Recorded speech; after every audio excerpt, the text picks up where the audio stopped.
Paz a vos a cada uno de ustedes en esta rica mañana que el Señor nos ha permitido. Nos sentimos contentos que sábado con sábado nos acompañe en nuestra transmisión de Escuela Sabática, donde hemos estado estudiando la esperanza gloriosa y donde tenemos la segunda parte, vosotros en Cristo. Y en esta rica mañana tenemos la lección número 6 que lleva por título Morando en Cristo, donde ahora vamos a entender, vamos a ver a lo que hemos estado estudiando y lo vamos a comparar ahora qué es estar morando en Cristo Jesús, el que nos ha redimido, el que nos ha justificado, el que ahora nos llama a que vivamos en santidad y también esperamos su venida para ser glorificados. Gloria sea a su nombre. Si tiene su Biblia, voy a invitarle, tenemos un texto muy hermoso que se encuentra en Primera los Corintios capítulo 1 versículo 18. Y mire lo que dice la palabra de nuestro Dios, lo que nos enseña en esta mañana. Recordemos que nuestro título es Morando en Cristo y deseando que cada uno de nosotros podamos morar en Cristo a nuestro Señor Jesucristo. Ahora dice, porque la palabra de la cruz es locura a los que se pierden. Yo creo que entendemos esto, sabemos para aquel que se pierde, para aquel que no quiere acercarse a los pies de nuestro Señor Jesucristo, a la palabra de la cruz, quiero que sepan que para ellos es locura. Y es por ello que se pierden, porque la palabra de la cruz es locura a los que se pierden, pero a los que se salvan, que somos cada uno de nosotros, usted que me está oyendo y yo que estoy de este lado, esto es a nosotros, es el poder de nuestro Dios, el poder de que Él manda a su Hijo, de que nos justifica y que ahora por medio de nuestro Señor Jesucristo morando con nosotros, ahora vivimos en esa santificación, esperando que Él venga, ¿para qué? Para ser glorificado. Yo creo que es el proceso que vamos a estar estudiando en esta hermosa escuela sabática, donde Él nos ha redimido, donde nos ha traído ahora a sus pies y donde ahora cada uno de nosotros vivimos, luchamos por vivir en santidad, esperando que Él venga y traiga corona para con cada uno de nosotros. Nuevamente, 1 Corintios 1:18 dice, porque la palabra de la cruz es locura a los que se pierden, pero a nosotros, dice, a los que se salvan, esto es, a nosotros es el poder de nuestro Dios. Así que vamos a estar viendo el poder de nuestro Dios a través de los tiempos, como el Antiguo Testamento nos mostró el poder de nuestro Dios de redimirnos y ahora como cada uno de nosotros por medio de Jesucristo hemos sido redimidos y tenemos ese poder de nuestro Dios. El objetivo de esta lección es vernos a nosotros mismos, o vamos a vernos en un espejo, vernos a nosotros mismos en Ruth como la esposa del pariente redentor. Así que vamos a ver en esta mañana a Ruth. Yo creo que hemos estado hablando de diferentes personajes bíblicos en el Antiguo Testamento, de diferentes mujeres que representaron la esposa de nuestro Señor Jesucristo. Y ahora vamos a ver a Ruth, a la esposa del pariente redentor. Y vamos a ver todo ello. Nuevamente aquí vamos a utilizar tres palabras muy hermosas a través de la lección que viene siendo la justificación, que viene siendo la santificación y que viene siendo la glorificación, algo que esperamos cada uno de nosotros para ser glorificados. Mientras que vivimos en este cuerpo, vivamos la santidad, porque sin la santidad nadie va a poder ver a nuestro Dios. Y algo maravilloso que fuimos justificados por la sangre del Cordero de nuestro Dios. Pues vamos a hablar de Ruth, aquella mujer que nos va a enseñar una gran enseñanza, nuevamente una mujer gentil, que nos va a enseñar algo en relación con la palabra de nuestro Dios. Así que si tiene su Biblia, vamos a abrirla en el libro de Ruth capítulo 1 y vamos a ver qué nos dice la palabra de nuestro Dios en esta mañana. Y quiero que veamos nuevamente el objetivo de la lección, que es muy hermoso, vernos a nosotros mismos en Ruth como la esposa del pariente redentor. Así estamos, vamos a ver pues entonces a Ruth capítulo 1 y dice, aconteció en los días que gobernaban los jueces. Y si recordamos en ese tiempo, esa temporada, durante los jueces, cada uno hacía lo que mejor le parecía. Así que estamos viviendo un tiempo crítico, difícil para el pueblo de nuestro Dios. Así que aconteció que en los días que gobernaban los jueces, que hubo hambre en la tierra, y un varón de Belén de Judá fue a morar en los campos de Moab. Vino la hambre a aquellos lugares, y cuando llega la hambre, quiero que sepan que aparece un personaje de Belén de Judá, y dice que este personaje se va a los campos de Moab. dice, él y su mujer y sus dos hijos que él tenía. Así que tenemos una familia que se va de Belén de Judá y se va a ir a los campos de Moabita donde había alimento, y a consecuencia de no haber suficiente alimento, este hombre se va a los campos de Moab. Y dice el verso 2. El nombre de aquel varón era Elimelec. Así que tenemos Elimelec que se va con su esposa, se va con sus dos hijos, dice, y el de su mujer era Noemí. Yo creo que esta es una historia muy conocida que la podemos ver en el libro de Ruth. Y tenemos aquí a Noemí, a su esposo y a sus dos hijos. Dice, y los nombres de sus dos hijos eran Malón y Kelión, dice, Efrateo de Belén de Judá. Llegaron pues a los campos de Moab y se quedaron ahí. Así que tenemos esta familia que a consecuencia de la hambre vienen a dar a los campos de Moab. Ese hombre toma una decisión difícil, se va de allá de Belén de Judá y viene a dar a los campos moabitas. Y miren lo que le pasa a este hombre. Y dice el verso 3. Murió Elimelec. Así que tenemos la primera tragedia que ocurre en esta familia, de que Elimelec muere. Después de que se viene de allá de Belén de Judá, dice, y murió Elimelec, marido de Noemí, y quedó ella con sus dos hijos. Momentos difíciles, hay hambre en aquel lugar, se vienen a estas tierras y ahora surge una tragedia, consecuencia de enfermedades. Se dice que en aquellos tiempos hubo hambre y también hubo pandemias de gente que moría. Ahora tenemos aquí que quedó ella sus dos, y dice, y quedó ella con sus dos hijos. Y dice el verso 4, los cuales tomaron para sí mujeres moabitas. Aquellos israelitas que vienen de allá de Judá, ahora tenemos que estos hombres varones se casan. Dice el nombre de una de las mujeres que con las que se casaron era Orfa, y la otra era Ruth. Y habitaron allí unos 10 años. Aquí tenemos esta familia que después de que se mueve a consecuencia del hambre, se muere papá, Elimelec, se queda Noemí sola con sus dos hijos. Sus dos hijos se casan, uno con Orfa y el otro con Ruth. Y habitaron allí unos 10 años. Y dice el verso 5, miren lo que pasa nuevamente. Y murieron también los dos, Malón y Kelión, quedando así las mujeres desamparadas de sus dos hijos y de su marido. Tenemos una familia que no le ha ido bien después de que se vienen a consecuencia del hambre a los campos moabitas y se casan con estas mujeres, pero muere el papá y ahora mueren también los hijos y se queda Noemí sola juntamente con Orfa y con Ruth. Y miren lo que sucede, miren lo que pasa en el verso 6. La historia no se queda ahí. Entonces se levantó con sus nueras y rasgó, dice, y regresó de los campos de Moab. Aquí hay una mujer que va a tomar una decisión después de que muere su esposo, que mueren sus hijos. Ahora ella decide irse nuevamente a su tierra porque oyó en el campo de Moab que Jehová había visitado a su pueblo para darles pan. Resulta que ahora llega una buena noticia ante ella, aquella Noemí, y le dicen, ¿saben qué? Jehová ha visitado nuevamente esa tierra y ahora va a darles el pan. Entonces Noemí tiene que tomar una decisión, y la decisión que toma Noemí es de regresar a su tierra. Y dice el 7, salió pues del lugar donde había estado y con ella sus dos nueras, y comenzaron a caminar para volverse a la tierra de Judá. Aquí van estas tres mujeres, van de regreso. Ahora viene Noemí, cuando salió de aquella tierra salió con sus dos hijos, ahora regresa y regresa con sus dos nueras. Y cuando van caminando, miren lo que sucede en la caminata. Dice el verso 8, y Noemí dijo a sus dos nueras, va la plática, ya van regresando, vuelve nuevamente a su tierra Noemí, pero ahora ya no va ni su esposo ni sus dos hijos acompañándola, sino van dos mujeres, y dice a Noemí dijo a sus nueras, andar, vuélvanse cada uno a la casa de su madre.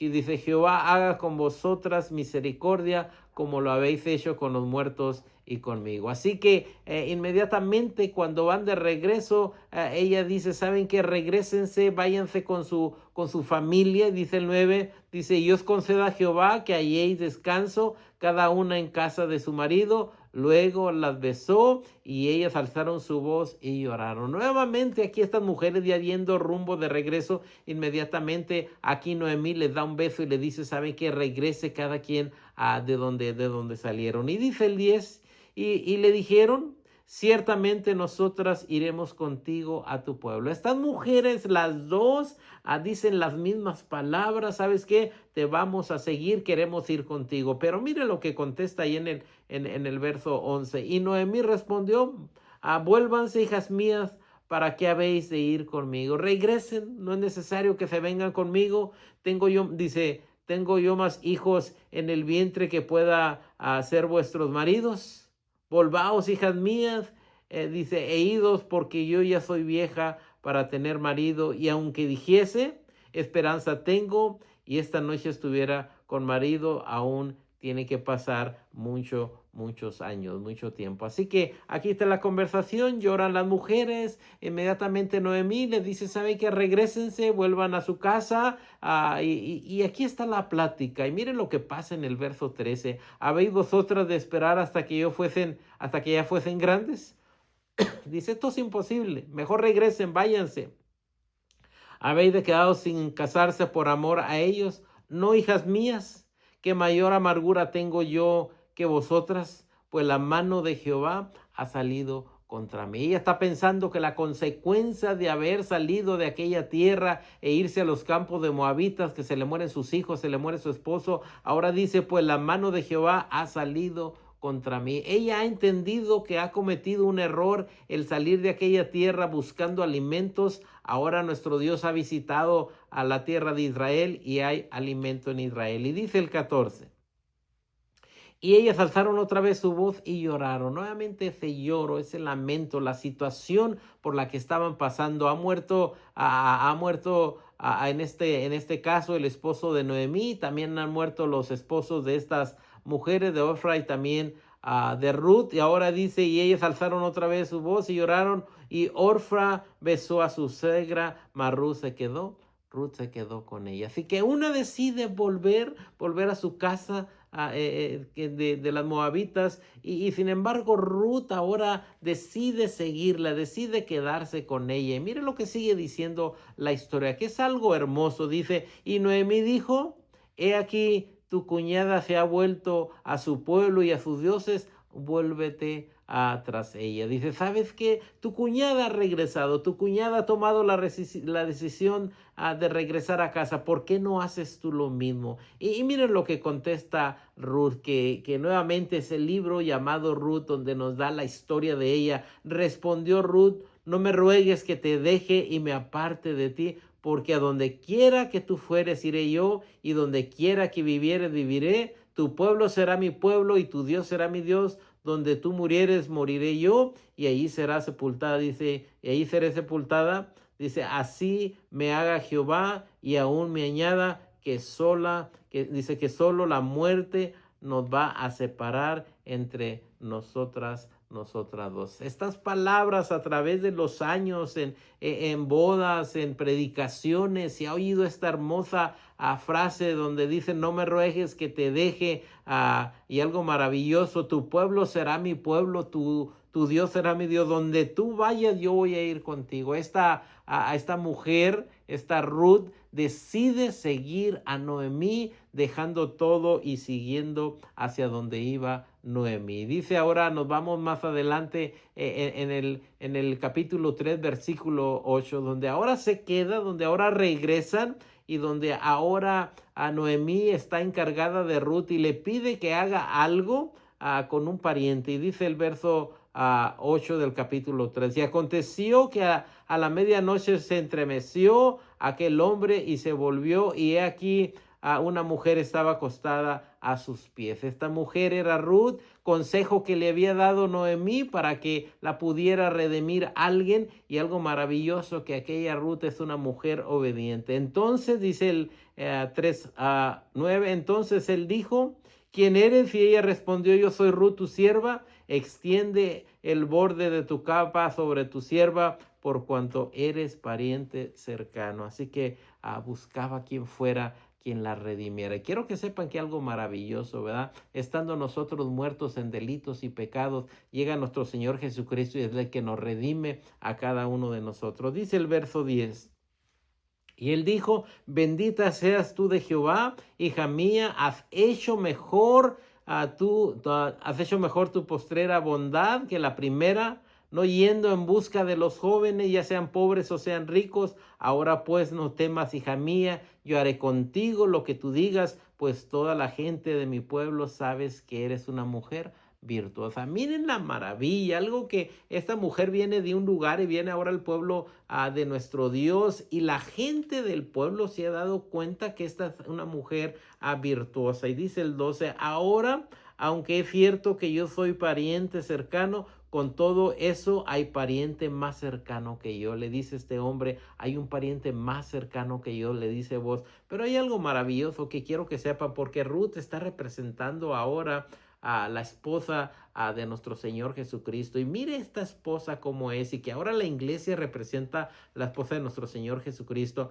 Algo maravilloso, es una mujer virtuosa, algo que la iglesia en nuestros tiempos tenemos que ver, de ser una iglesia virtuosa ante la presencia de nuestro Dios. ¿Por qué? Porque ahora el que mora con nosotros es nuestro Señor Jesucristo y estamos morando en Cristo. Dice ahora Ruth capítulo 4 versículo 3. Dice, luego dijo al pariente Noemí, he aquí ha vuelto del campo de Moab, vende una parte de las tierras que tuvo nuestro hermano Elimelech. Y dice el 4, y yo decidí a hacértelo saber y decirte que los campos en presencia de los que están aquí sentados, dice, y de los ancianos de mi pueblo, si tú quieres redimir, redímeme, dice, y si no quieres redimir, decláramelo para que yo lo sepa, porque no hay otro que redima sino tú y yo después de ti. Y él respondió, yo voy a redimir. Gloria sea nuestro Dios. Aquí vos se encarga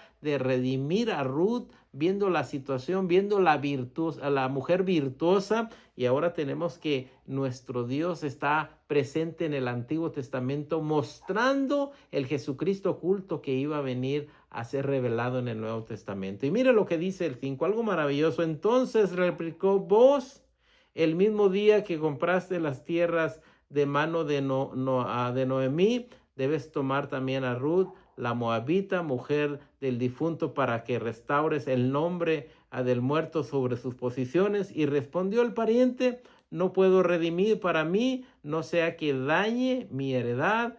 Redime tú usando de mi derecho, porque yo no puedo redimir. Y aquí le toca ahora a vos, aquel varón que va a redimir a Ruth y la va a rescatar, la va a salvar. Aquel primer pariente no pudo, pero vos se encarga de redimir a Ruth. Ahora lo tenemos que comparar cada uno de nosotros con la presencia de nuestro Señor Jesucristo, de que hay algo que no nos redime. Y se fijan, si nos dimos cuenta, el primer pariente cercano no pudo redimirla, sino a vos. Quiero que sepan que hay algo que no nos puede redimir. La ley no nos puede redimir, el único que nos puede redimir es nuestro Señor Jesucristo. Dice, medita en esto en nuestro cuaderno de escuela sabática, dice, previamente observamos a Rebeca y si recordamos a aquella mujer también en representación a la esposa de nuestro Señor a Jesucristo, convertirse en la esposa de Cristo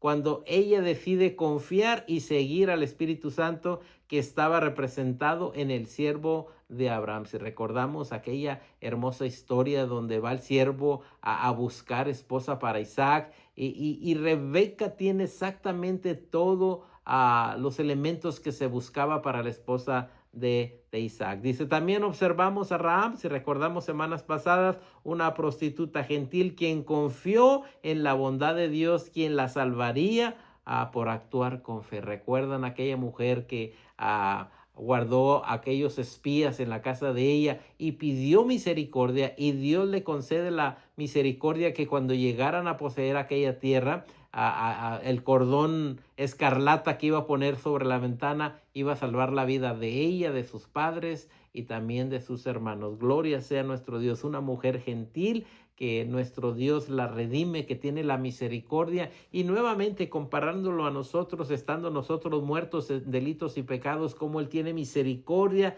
de redimirnos, rescatarnos y hacernos herederos también de esa hermosa promesa. Como resultado de su obediencia, el cordón escarlata fluyó a través de ella, donde dice, dando como resultado ser integrada en el linaje de nuestro Señor Jesucristo. Yo creo que la vemos en la genealogía, y gloria sea nuestro Dios por esa hermosa enseñanza que podemos ver también, y que también hemos visto, que el cordón escarlata fluye a lo largo de muchas historias del Antiguo Testamento, y lo podemos ver desde el costado herido de Adán cuando Eva fue criada, hasta el costado herido de Jesús en la cruz. Y estamos viendo esa sangre, y ahora aquel cordón escarlata representando el mismo Cordero de Dios, el cual es el Cordero Pascual, que se puso esa sangre en el dintel de la casa, y ahora somos redimidos por medio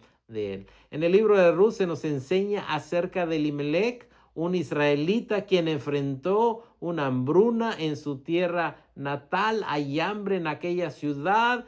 Inmediatamente este hombre, mire lo que hace. Él viajó junto con su esposa Noemí y sus 2 hijos hacia Moab, en donde sus hijos se casaron con mujeres moabitas. Con el tiempo el esposo de Noemí y sus 2 hijos murieron. Y nuevamente la tragedia que estábamos mencionando. Al haber hambre en aquel lugar, se van a los campos moabitas, muere tanto Elimelech y los hijos. Dice, con el tiempo el esposo y Noemí, sus 2 hijos murieron, dice, dejando a Noemí acompañada únicamente de sus 2 nueras y sin ningún hombre que cuidara de ellas. Esa es la situación por la que se está pasando. Noemí decide regresar a Belén, pero piensa que sus nueras estarían en mejor condiciones si se quedasen en su lugar, para que encontraran un nuevo esposo entre sus propios familiares. Así que sigue diciendo, una de sus nueras acepta la proposición y regresa. La otra, que se llama Ruth, compromete su vida a Noemí, porque a donde quiera que tú fueres, yo voy a ir contigo. Donde quiera que tú vivieres, yo voy a vivir. Tu pueblo será mi pueblo y tu Dios será mi Dios. Y eso lo vimos en el libro de Ruth, capítulo 1, versículo 6. Gloria sea nuestro Dios. Ahora pasa esto. En Belén, dice, Noemí tenía un pariente rico de nombre Boz. Aquí tenemos a Noemí, que tiene un pariente rico que se llama Boz. Noemí instruyó a Ruth que espigara los campos de este hombre para tener alimento. Ruth se encontró con Boz en el campo, y él luego se aseguró de que tendría más grano mientras espigaba. Así que Boz ayuda a Ruth a que tenga más grano, a que pueda estar a un lado de ellos. Luego Noemí le informó a Ruth que en vista de que Boz era pariente de ellos, él podría ser su pariente redentor. Así que busca a Boz, dice, a lo mejor este pariente puede ser el redentor. Y sigue diciendo, según el comentario del señor David Guzik sobre Ruth 3, del 1 al 18, él era responsable de comprar a un compatriota israelita para liberarlo de la esclavitud, de vengar su sangre si era asesinado, de recomprar las tierras familiares confiscadas, y de casarse con una viuda sin hijos para continuar con el nombre de la familia. Así que tenemos aquí algo que se podía hacer tanto Noemí y Ruth. Y sigue diciendo, vos esperaba que Ruth se sintiera atraída por hombres más jóvenes, y se alegró cuando ella respondió a su bondad y la eligió como pariente redentor. Así que ahora Boz es el que tiene ese privilegio de poder ser el redentor de esta mujer. Mas, sin embargo, Boz estuvo de acuerdo, pero dijo que primero necesitaba ofrecerle la oportunidad a otro pariente más cercano de Noemí. Cuando este pariente establece su inhabilidad de cumplir con esta responsabilidad, Ruth pasa a ser la esposa de Boz. Juntos se convirtieron en los bisabuelos de David dentro del linaje de Cristo. Sí estamos viendo el desenlace de esta hermosa historia donde ahora vemos que este matrimonio, aquella Ruth y aquel Boaz, ahora se convierten a ambos en los bisabuelos de David, donde viene linaje de aquel rey que gobernó a Israel. Simbólicamente, Boaz es un tipo de nuestro Señor Jesucristo, donde ahora Él nos redime, y gloria sea a la palabra de nuestro Dios, que dice que fuimos comprados con un precio muy alto. Dice, y Ruth de la esposa de Cristo. Pero ¿quién era esta pariente que no pudo cumplir con dice, quién era este pariente que no pudo cumplir con la responsabilidad de ser pariente redentor? Y fíjense bien, aquí es donde nos enseña algo maravilloso. ¿Quién era este pariente cercano que no pudo redimir a Ruth? Y fíjense bien, Romanos 8, 3 y 4 dice, porque lo que era imposible para la ley, por cuanto era débil por la carne, dice, Dios enviando a su Hijo en semejanza de carne de pecado, dice, y causa del pecado, condenó al pecado en la carne para que la justicia de la ley se cumpliese en nosotros. Y es algo maravilloso para con cada uno de nosotros, porque la ley no podía ser nuestro redentor. El único que da a la redención es a nuestro Señor Jesucristo. Nuestro pariente cercano era la ley, mas sin embargo el pariente cercano, siendo la ley, no podía redimirnos como lo hizo nuestro Señor Jesucristo. La ley tiene el poder para condenar a los pecadores. Es lo que hace la ley, apunta hacia el pecador, pero no el poder para redimirlos. ¿Quién es el que nos redime? Nuestro Señor Jesucristo. Nuestro pariente cercano era la ley, pero no tenía el poder para redimirnos, sino únicamente para condenar a los pecadores. Así que, ¿de qué manera Cristo nos redime como pariente redentor? De acuerdo a Génesis 15, 17, Dios hizo un pacto de sangre con Abraham, pero solo Dios caminó entre los pedazos, dice, comprometiéndose de esta manera a asumir el castigo sin el pacto, si el pacto se rompía. Este es el pacto para aquellos que tienen la fe de Abraham, para pagar por los pecados del mundo, y que eso fue lo que hizo nuestro Señor Jesucristo, derramando su sangre para con cada uno de nosotros. Y para tener sangre que derramar, Jesús tuvo que convertirse en un ser de carne y de sangre, tuvo que convertirse en humano, un ser similar a nosotros. Y ese es el que nos redime nuevamente. La ley no pudo redimirnos, mas sin embargo, nuestro Señor Jesucristo viene y nos redime de la misma manera que hizo Boaz con Ruth, que la redime. Dice, haya pues en vosotros este sentir que hubo también en Cristo, el cual siendo en forma de Dios, dice, no estimó el ser igual a Dios como cosa que aferrarse, sino que se despojó a sí mismo, tomando forma de siervo, hecho semejante a los hombres, y estando en la condición de hombre, se humilló a sí mismo, haciéndose obediente hasta la muerte, y muerte de cruz. Y nuevamente, lo que es la locura de la cruz para nosotros es el poder de nuestro Dios. Ahora hemos visto algo maravilloso, que las preguntas nos van a llevar hacia ello. Primeramente, ¿cómo fuimos justificados? Fuimos justificados por medio de la sangre de nuestro Señor Jesucristo. Y luego vivimos el proceso de la santificación, donde ahora cuando moramos en Cristo, estamos viviendo el proceso de la santificación, y lo hacemos por medio de nuestro Señor Jesucristo. Y luego llegará el tiempo de la glorificación, donde por medio de nuestro Señor Jesucristo, cuando aparezca en las nubes, seremos glorificados. Así que tenemos la justificación como tiempo pasado, tenemos la santificación como tiempo presente, y tenemos la glorificación como un tiempo futuro. Veamos la primera, y que es la primera pregunta. La justificación, recordemos que es el pasado. En Cristo somos redimidos de la penalidad de el pecado. Nuevamente, en Cristo somos redimidos de la penalidad del pecado. Jesucristo es el único que nos redimió, así como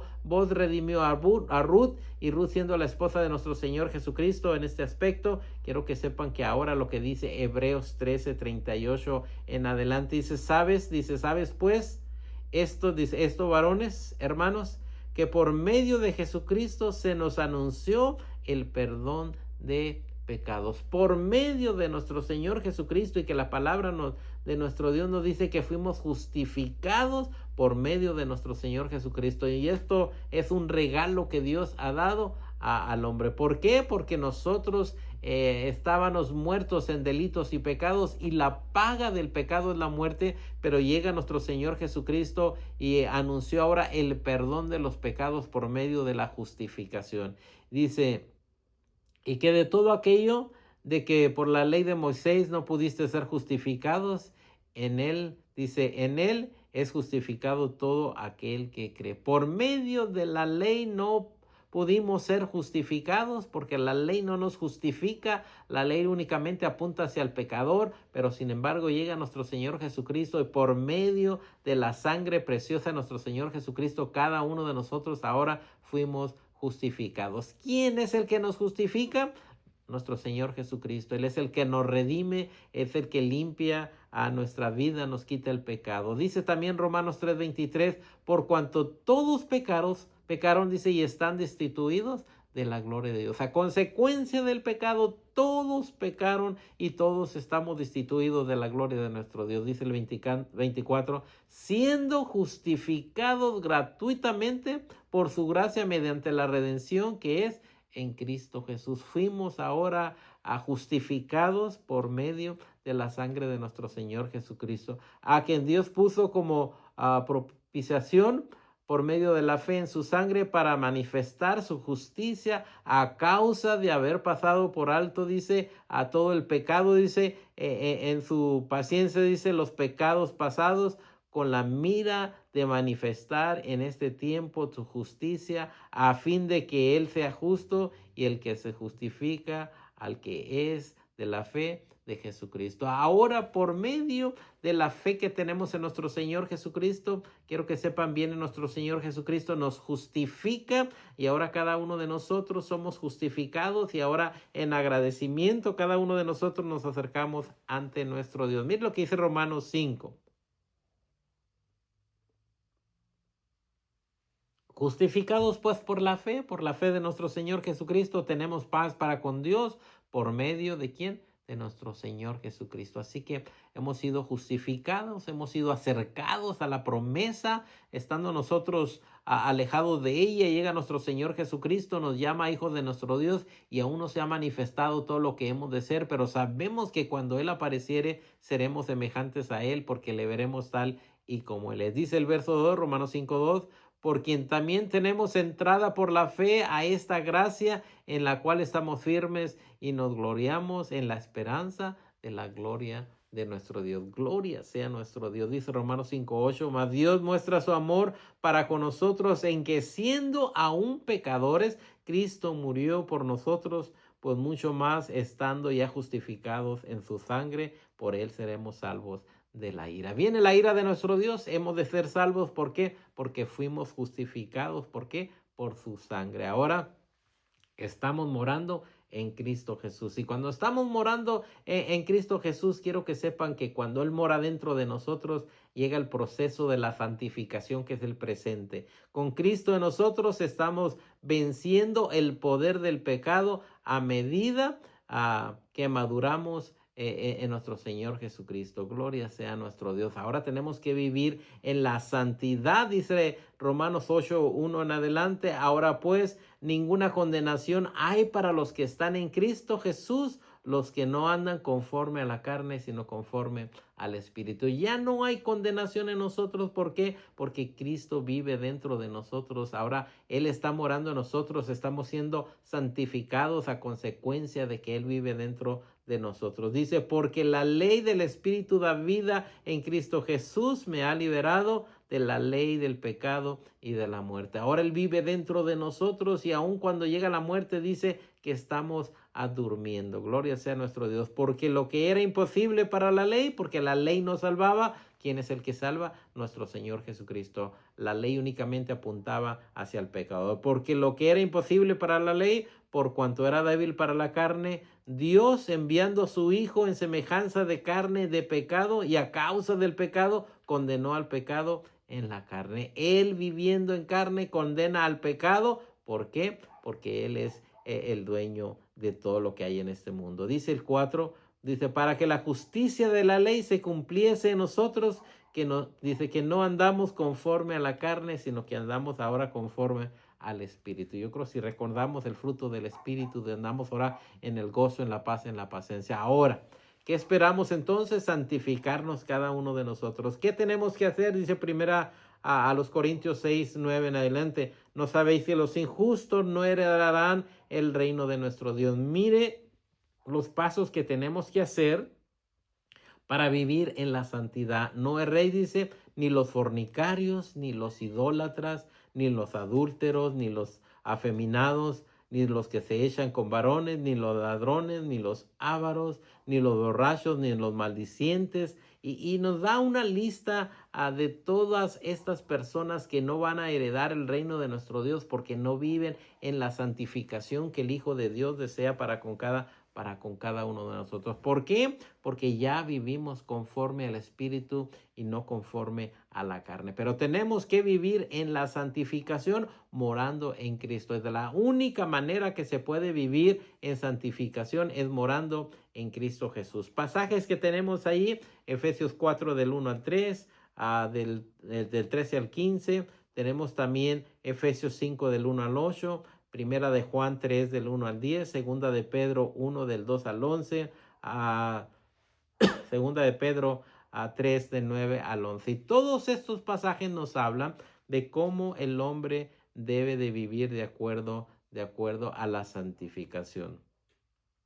Dice Efesios 4 del 1 al 3, yo pues prestos en el Señor, os ruego que andéis como es digno de la vocación con la que fuiste llamados. Ahora el Señor nos habla y nos dice que vivamos de acuerdo a la vocación por la cual Él nos ha llamado. Dice el 2, con toda humildad, con toda mansedumbre, soportándose unos con otros con paciencia y que andemos en el amor, solicitos a guardar la unidad del Espíritu y en el vínculo de la paz. Así que nos da aquí la referencia, nos da los pasos para que cada uno de nosotros lleguemos a esa santificación y que cuando Él aparezca, que es a futuro, es la glorificación. Cuando Cristo regrese, ya no tendremos que soportar más a la presencia del pecado. ¿Por qué? Dice a Romanos 8:17, y si hijos también herederos de Dios y coherederos con Cristo, si es que padecemos juntamente con Él, dice, para que juntamente con Él seamos glorificados. Llega la glorificación para con cada uno de nosotros. Así que hemos visto la historia de Ruth, donde fue redimida por vos y donde se convierte en la esposa de Boaz. Ahora como la iglesia viene siendo la esposa de nuestro Señor Jesucristo y cómo fuimos redimidos por nuestro Señor Jesucristo. Nuevamente tres palabras claves. La justificación en el tiempo pasado por medio de nuestro Señor Jesucristo. La santificación en nuestros tiempos morando en Cristo y la glorificación para que cuando Él apareciese en las nubes seamos glorificados en ese tiempo. Espero en esta mañana que cada uno de nosotros podamos morar en Cristo Jesús. Que el Señor les bendiga en esta rica mañana.